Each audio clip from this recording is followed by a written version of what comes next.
We're here in Emeryville, California at Pixar Animation Studios. You might have heard of Pixar. It's the company behind Toy Story, A Bug's Life, WALL-E, Finding Nemo, Monsters Incorporated, Up, and the company's latest movie, Monsters University.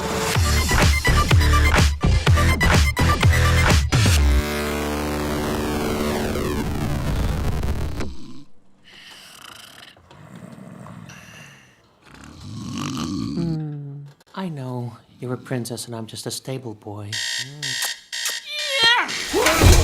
Mom! What are you doing? Your grubby paw was in my bed! Were you kissing my hand? No, and what about you with all your shedding? I don't shed. Really? I had just started at Pixar when the first movie came out, so I was a fan of Monsters, Inc. And just the idea of telling a college story and the idea of telling a story about a character that doesn't get exactly what they want was really appealing to me.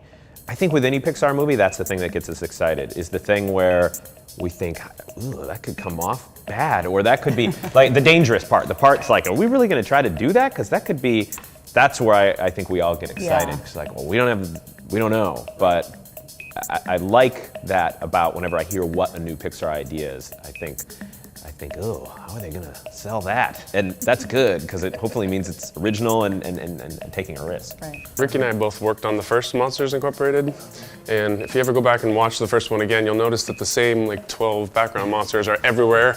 We just repurpose them and put things in their hands and stuff. So I think, we always said that we really used all the parts of the buffalo making that movie, and so I think both of us really wanted to make sure that we, populated the world more densely this time around.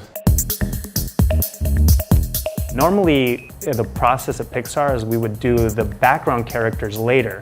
As the story evolved and was kind of changing, we knew that we needed to populate this campus. Because we did it so early, it would help influence story.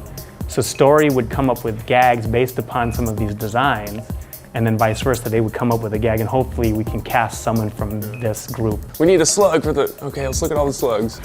I can't be late on the first day!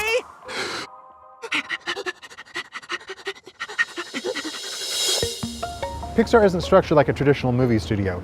Instead of bringing people together on a project-by-project basis, as a group of talented folks in-house across every single discipline.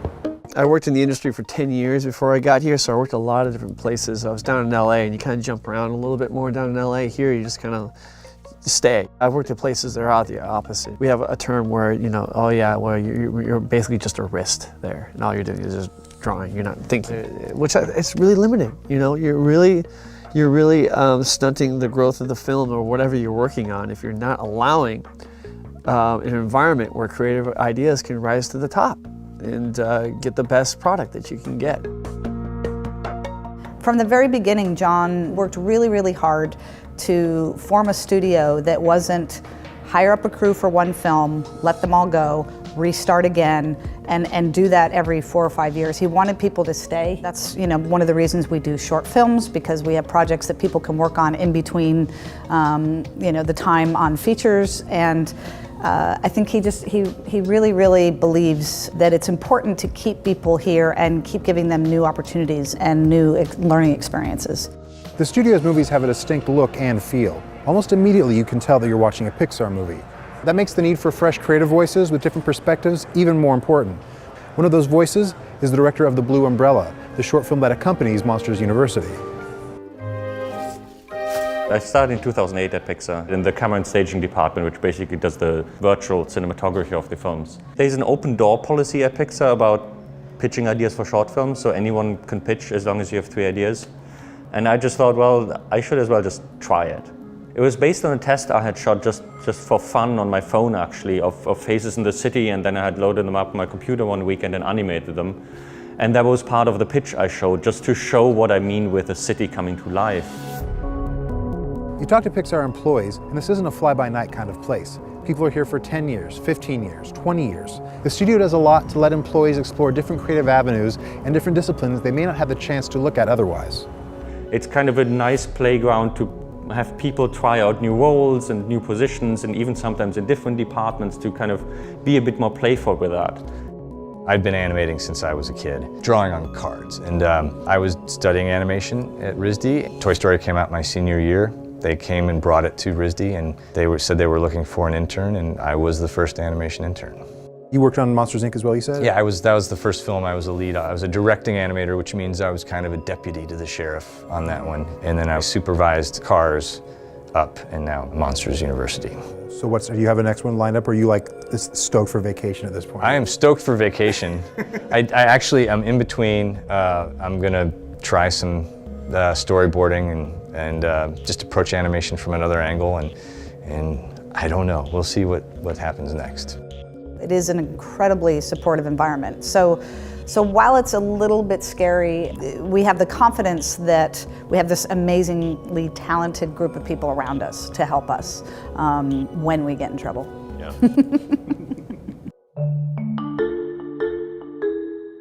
Pixar has recorded actors in this room for every film since Monsters Incorporated, and it's about to get even busier. The company has 6 films lined up over the next 4 years. The only question is, can Pixar's approach to filmmaking hold up under the volume? We've developed a collective style almost because it is so collaborative here and because the same people are working on the films for years and years. We are under an umbrella, but it's a very big umbrella. Yeah. It's exciting as new people come in. They change that a little bit. I'm writing on a couple of things, but I'm also helping out on the upcoming features in the camera and staging department. So it's a mix of tons of different things because we always everyone works together to make the features happen. And then on the side, you're doing other things as well. There's a desire to say, bring something new here, you know, Right. what do you want to do? It will all get filtered into, you know what I mean, into a process that feels somewhat familiar, but that's all the more reason why you need a variety of people. That's all the more reason why you need a new outlook. We'll find out over the next couple of years how Pixar's aggressive new pace will work out.